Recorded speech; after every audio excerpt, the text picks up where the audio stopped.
Bienvenue sur le podcast de Learning Coach. Learning Coach est un cabinet de coaching scolaire et d'orientation qui aide les élèves, les étudiants et tout apprenant à apprendre efficacement et à réussir son projet d'études. Learning Coach, spécialisé en apprentissage accéléré, développe des solutions pour mieux utiliser notre cerveau et le potentiel de notre intelligence. Dans ce podcast, nous partageons avec toi tout ce que nous savons sur le cerveau et ses capacités d'apprentissage et comment tu peux les utiliser à ton avantage. Excellente écoute. Salut, je m'appelle Faisal Afidi, je suis coach scolaire et d'orientation. Dans cet épisode, on va parler de l'organisation, qui est en fait une des compétences très importantes à développer lorsque on veut devenir un apprenant efficace, performant et habile. En fait, l'organisation est une des compétences qu'on néglige souvent et qu'on apprend rarement à l'école, alors que on la demande souvent quand on arrive au milieu professionnel, parce que c'est un monde dans lequel on demande des résultats, une certaine performance. Alors qu'en fait, à l'école aussi, on te demande de bien travailler, d'avoir des résultats. Et toi aussi, tu as envie d'avoir de très bonnes notes et de réussir ton année scolaire et pourquoi pas avoir les meilleures notes, tout en faisant ce que tu aimes faire, tout en profitant de ton temps libre, tout en profitant de tes loisirs et pourquoi pas de tes activités extrascolaires. Donc l'organisation est une des choses qui va te permettre de faire tout cela, qui va te permettre de bien travailler, d'avancer, d'être performant, d'avoir même de meilleurs résultats sans forcément avoir une très grande intelligence logico-mathématique ou linguistique, c'est-à-dire sans être vraiment dans les sciences ou dans la littérature, ce qui est nécessaire souvent pour parfois avoir d'excellentes notes, mais l'organisation peut te permettre d'atteindre le même niveau sans forcément être dans cet ordre ou ce type d'intelligence. Donc je vais t'expliquer dans cet épisode les différentes compétences ou sous-compétences qu'on développe ou que tu as besoin de développer lorsque tu chercheras ou lorsque on travaillera avec toi pour t'aider à développer ton organisation. Il s'agit surtout de mini-compétences que si tu les as, tu arriveras à être plus organisé et donc à avancer. Puis pour les autres épisodes, je vais aller davantage dans l'explication de ce que c'est que l'organisation, comment la développer et puis au fur et à mesure, je vais rentrer dans les détails qui vont concerner chacune de ces sous-compétences. Alors la première sous-compétence que tu as besoin de développer lorsque tu as envie d'être organisé, lorsque tu auras besoin d'être organisé, c'est bien évidemment la compétence du mindset de l'organisation. Je ne sais pas comment on pourra appeler ça autrement, mais cette compétence qui est l'organisation est assez particulière. Ce n'est pas comme les autres compétences qui nécessitent en fait des techniques ou des changements de façon de voir les choses ou juste des techniques à adopter au niveau mental. Mais en fait, l'organisation nécessite un changement assez radical au niveau de sa pensée, de sa physiologie, de son comportement, ses habitudes. Donc c'est une compétence assez importante et assez complexe dans le travail qu'elle nécessite. Et ce qui fait, on a mis en place une première compétence qui est celle d'avoir le mindset organisation, ou le mindset correct organisation. C'est-à-dire avoir les bonnes croyances, avoir les bonnes idées sur ce que c'est que l'organisation, qu'est-ce qu'elle permet et de quoi elle dépend et comment on peut la développer. Parce que souvent quand tu as une mauvaise perception ou un mindset qui n'est pas correct par rapport à l'organisation, même si ensuite tu es fourni d'outils, de techniques et que tu essaies de t'organiser, tu seras toujours confronté à ces croyances limitantes par rapport à l'organisation qui vont t'empêcher d'être bien organisé. Donc avec l'expérience et avec les années, on a découvert en fait, et j'ai personnellement découvert que en termes d'organisation, beaucoup de personnes ont de très fausses idées, ont beaucoup de mauvaises croyances sur l'organisation, ce qui les empêche à s'organiser même s'ils sont face à beaucoup d'outils. Aujourd'hui, la technologie permet une excellente organisation et il faut dire que le monde a évolué pour qu'on soit encore beaucoup plus organisé, mais les gens et les étudiants et les élèves en particulier n'y arrivent pas parce que ils ont de mauvaises perceptions et encore une fois de mauvaises croyances sur l'organisation. Donc ça c'est on va dire la première compétence qu'il faut développer. Ensuite, la deuxième compétence, c'est la maîtrise des lois de la gestion du temps. Il faut savoir que la gestion du temps a aussi ses propres lois. C'est des lois qui sont étonnantes.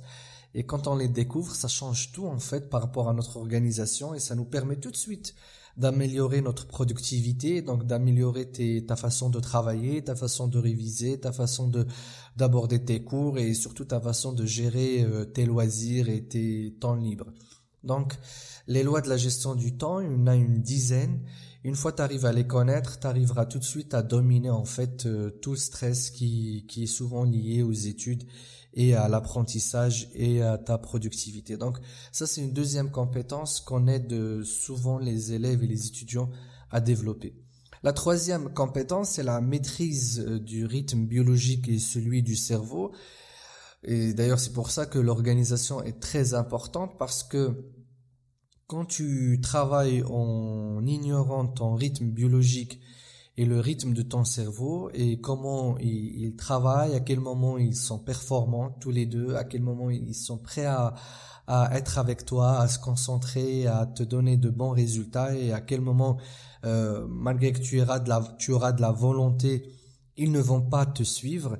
En négligeant ces rythmes biologiques et ceux du cerveau, eh bien en fait tu risques de te retrouver dans une très mauvaise organisation en pensant que tu es paresseux, que tu es pas intelligent, que tu n'aimes pas travailler, alors qu'en fait tu t'y prends juste un peu mal ou tu vas pas comme il faut par rapport à ton rythme biologique. Donc il faut apprendre comment le corps fonctionne et à quel moment il est performant et à quel moment il l'est pas, et avec le cerveau également. La quatrième habitude qu'il faut développer pour être bien organisé, c'est celle d'intégrer les bonnes pratiques d'une séance d'apprentissage. Il faut savoir que le travail scolaire n'est pas... En fait, il ressemble aux autres pratiques, on va dire. Quand on veut manger, il y a des rituels, de bonnes pratiques pour manger, des pratiques d'hygiène, des pratiques de posture, des pratiques de comment mâcher, comment manger. Quand on veut dormir, la même chose, c'est des séances de sommeil, donc il y a de bonnes pratiques pour bien dormir, il y a de bonnes pratiques pour faire une séance de sport. Et bien en fait pour l'apprentissage, on a l'impression qu'il suffit juste de s'asseoir sur une table et travailler ou juste d'ouvrir un livre. Quelle que soit ta posture, quelle que soit ta position, quelles que soient les choses que tu auras faites avant, ou quelles que soient les choses que tu fais pendant, ça veut dire que tu peux quand même travailler. En fait, c'est faux. Une séance d'apprentissage, une séance de révision, une séance de lecture, une séance d'acquisition d'informations est comme une séance de consommation, en cas de repas ou de séance de sommeil ou de réunion ou de discussion. Il y a un certain rituel à mettre en place avant, pendant et après. Donc il faut connaître les rituels que le cerveau aime, accepte et surtout accueille pour qu'il puisse se préparer correctement à une séance d'apprentissage et comment aussi clôturer et fermer une séance d'apprentissage, comment clôture une séance de repas, encore une fois de discussion, de sommeil et toute autre activité, même une séance de jeu. Il y a un rituel que tu mets en place, une position que tu entreprends, comment tu allumes ton PC, des fois tu vas aller chercher de l'eau, des choses que tu vas mettre à côté de toi parce que tu vas te concentrer sur une séance de jeu. Mais en fait, les séances d'études nécessitent aussi des choses comme cela. Alors la cinquième compétence qu'il faut développer pour être bien organisé, et c'est celle de pouvoir ou d'apprendre à instaurer une nouvelle habitude. Pour que tu puisses bien apprendre, tu auras besoin de savoir quand est-ce que tu dois apprendre, combien de temps, à quel moment, et puis aussi il y a des habitudes de concentration, il y a des rituels à mettre en place. Eh bien tout ça, si tu sais comment instaurer une nouvelle habitude, ça sera très facile pour toi. Et puis durant l'année scolaire, il y a beaucoup de changements. Il y a des phases où tu as des vacances, il y a des phases où tu as beaucoup de cours, il y a des moments où tu en as moins, il y a des moments où tu as d'autres activités que tu dois mener à côté de l'école. Tu as aussi ta vie perso que tu dois mener. Et puis si tu arrives à t'adapter au changement facilement, tu arriveras à maintenir toujours de très bons résultats et d'apprendre toujours avec aisance et facilité. Et cela nécessite l'apprentissage de l'instauration d'une nouvelle habitude.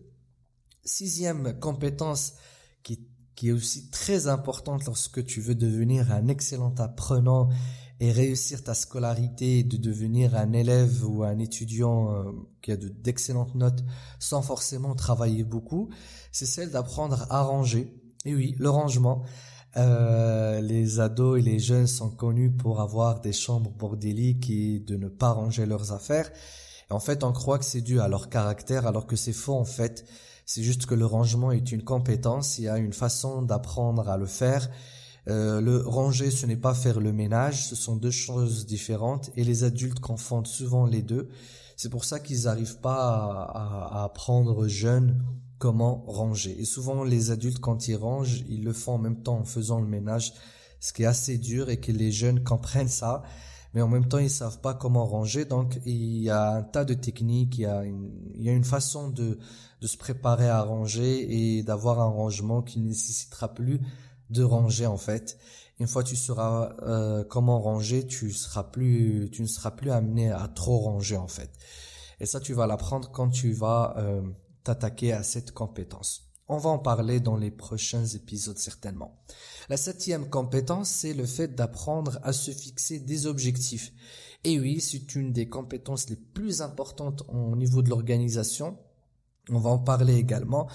Tu ne peux pas être productif, tu ne peux pas avancer sur tes études, tu ne peux pas atteindre tes rêves et tes réalisations, tu ne peux pas avoir les notes que tu souhaites, tu ne peux pas comprendre les matières qui sont difficiles, tu ne peux pas surpasser les difficultés scolaires avec tes difficultés de vie perso si tu n'as pas d'objectif. Et on va apprendre que en fait le cerveau il ne fonctionne qu'avec des objectifs et si tu te fixes pas des objectifs en fait tu te laisses face à des aléas qui feront de toi des choses que tu n'as pas envie d'être et notamment être médiocre au niveau de ta scolarité alors que tu sens que tu es intelligent et que ton entourage te dit que tu es intelligent. C'est vraiment une clé pour la réussite scolaire, c'est la fixation des objectifs. Alors la huitième compétence, c'est d'apprendre à prioriser. C'est une compétence très importante, surtout quand tu es face à des projets scolaires, à des exposés, des dissertes, des imprévus, des examens là, qui tombent comme ça, ou des contrôles qui tombent que tu n'as pas prévus, d'école, ou il y a une période où tu as pas mal d'activités à côté, des sorties, peut-être tu pratiques un sport et que tu participes à un championnat, et puis tu as les études à côté, et que tu veux maintenir les deux, et que tu veux réussir dans les deux, bah là il faut apprendre en fait à prioriser, et il y a toute une pratique à faire, et c'est en fait un art et une science, la priorisation. Donc c'est une compétence aussi qui est très importante qu'on aide souvent les élèves et les étudiants à développer. Puis il y a la neuvième compétence, c'est celle de la planification, surtout quand il s'agit de planifier pour des examens et des contrôles. C'est une compétence qui fait vraiment la différence, et moi je pense que vraiment avec l'expérience, que les élèves et les étudiants qui arrivent à avoir d'excellentes notes et qui arrivent en même temps à faire pas mal de choses à côté, ce sont de très bons planificateurs, ce sont de très bons stratèges. Il faut savoir qu'en fait, si tu es élève ou tu es étudiant, tu as presque le même poste qu'un grand dirigeant d'une grande entreprise, parce que les élèves et les étudiants sont des personnes, en fait, moi je pense que vous êtes des personnes très très très débordées. Très débordées par les études. Moi je pense que les heures d'études sont assez longues. Il y a beaucoup de travail à faire parce que c'est un métier qui n'est pas comme les autres. Dans les autres métiers, en général, on travaille la journée et puis on se repose après. Alors que dans le métier d'élève et d'étudiant, on travaille toute la journée et puis on ramène du travail à la maison. On a encore beaucoup de travail à la maison. Ça, c'est typiquement les hauts cadres et les dirigeants d'entreprise. Et donc, je pense que tu en fais partie. Mais pour t'en sortir, et il faut que tu sois stratège, il faut que tu sois un très bon planificateur pour que tu arrives à faire tout ce que tu as à faire, tout en profitant encore une fois de tes loisirs, de tes temps libres. La 10e compétence, c'est connaître les outils de gestion du temps.